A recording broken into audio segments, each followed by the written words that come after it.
You know, old courthouses are just filled with these huge leather-bound ledgers, right? Stacks of them, usually forgotten in some dusty basement. They're never meant to be read like stories. They're just cold, hard data, records of transactions. But sometimes, buried deep inside all those numbers, is a story that was never, ever meant to be told. And that's the story we're going to uncover today. This quote from the researchers who pieced all this together, it really gets to the heart of it. These books documented human commerce with this chilling precision, but they were really designed to hide just as much as they revealed. I mean, they were account books, not history books. But today, we're going to read between the lines. So, this story doesn't actually start in the 1840s. It starts in 2009. An intern, Rebecca Chen, is digitizing these old plantation logs, and she starts to spot a pattern. She sees a name, Martha, appearing again and again, across totally different properties. And right next to her name, there's this recurring, just heartbreaking note, with newborn child. This single discovery would end up unraveling one of the most disturbing, systematically documented patterns of exploitation ever found. What Chen had stumbled upon was this relentless, horrifying cycle, a journey through 5 different plantations that were basically prisons, and each one followed the exact same terrible script. This wasn't just a series of isolated tragedies, oh no.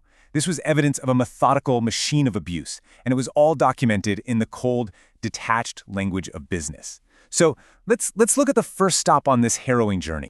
It all starts here, Riverside Plantation in Georgia. It's 1840, and Martha, who's just 19 years old, is bought for $800.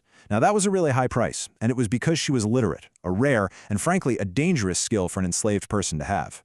Well, soon after she gets there, an overseer named Dutch Carmichael arrives. He assaults her, and by October she knows she's pregnant.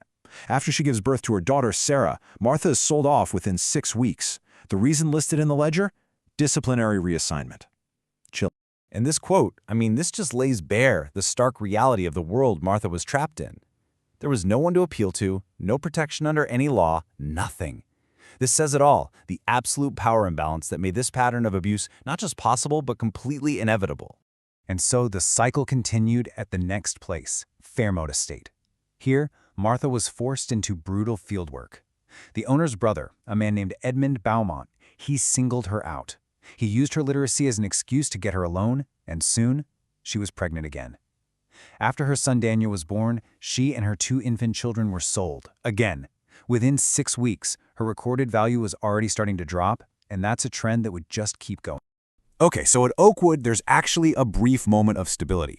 Martha's assigned to work in the spinning house, and she's allowed to keep her children with her. You can almost feel a moment of peace, but that is shattered when the owner's son, James Prescott, comes home from university. He uses her literacy to isolate her in an office, and the pattern repeats. After a life-threatening illness during the pregnancy, she gives birth to her daughter, Rebecca. 10 weeks later, she's sold again.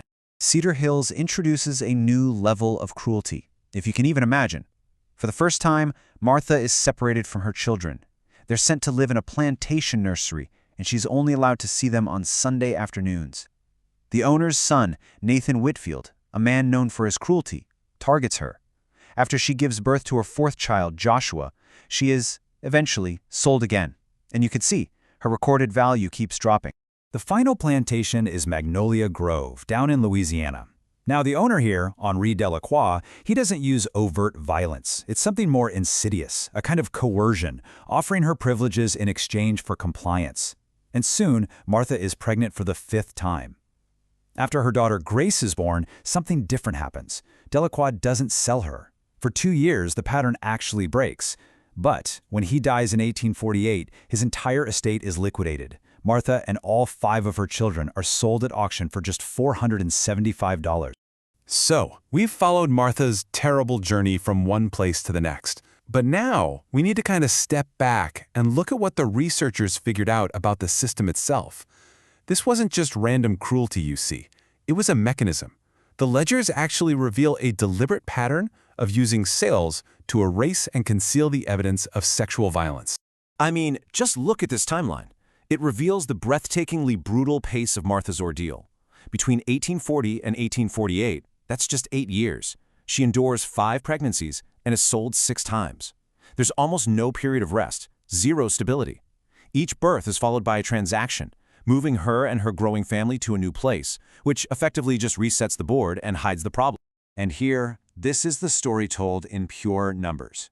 8 years, 5 plantations, 5 births from 5 different perpetrators, none of whom ever faced any legal consequences. 6 sales, 1 woman. When you strip away all the narrative and just look at the data, the scale of the injustice it's just staggering. It's the arithmetic of a crime that was hidden in plain sight. You know, in every single birth record for Martha's children, the ledger reads, "Father unknown." This wasn't just a missing piece of information. It was what's called a legal fiction. It was a bureaucratic tool they used to completely erase the perpetrator's responsibility, to protect family reputations, and to make sure that the children remained enslaved just like their mother. It was a lie, written right into the official record. So what happened after that final sale in 1848? What happened to the children? Well, the researchers dedicated years to trying to answer that exact question, trying to trace the lives of the 5 children who were sold with Martha from Magnolia Grove. And the few fragments they managed to find, they paint a devastating picture of what family separation really meant. Martha's oldest, Sarah, was sold separately at age 10, and she just vanishes from the records by 1860. Daniel, he was also sold away, and he may have survived to become a sharecropper. But for Rebecca, Joshua, and Grace, the 3 youngest, the trail just goes cold after that 1848 sale. They were 5, 3, and 2 years old. They were just scattered to the wind, their connection to their mother and to each other likely erased forever. The fragmented stories of Martha's children are really the tragic final chapter to her own documented life. It's incredible, isn't it? Her story was preserved by the very system that destroyed her family. And in reclaiming it, we can see the full brutal logic of that system at work, right up to its final callous act. This visual really says it all. It shows the economic consequences of Martha's trauma. In 1840, as a healthy, literate 19-year-old, she was valued at $800. After years of forced pregnancies and the supposed burden of her surviving children, her last documented sale price in 1853 was just $275. The system didn't just inflict physical and emotional abuse, it financially punished her for that abuse, devaluing her as her body was worn down. After that final sale, Martha just vanishes. No death certificate, no more sale records, nothing. She disappears from the historical record because her life, which had been reduced to a series of transactions, was no longer profitable enough to even track. The system that documented her suffering so meticulously just erased her when she stopped being a convenient asset. Martha's story is so horrifyingly unique because we have the documents, we can actually trace the pattern. But her experience was not unique at all. It represents the silent trauma of countless women. Which leaves us with this question, doesn't it? If this is the one story we know because it happened to be written down, how do we even begin to honor the millions of stories that were never recorded? And in the end, that's the final irony. The cold, inhumane ledgers that documented Martha as property became the very instruments of her remembrance. They were never meant to be read this way, but they preserved a truth that simply refused to stay buried. They preserved her story. And now, finally, that story can be told.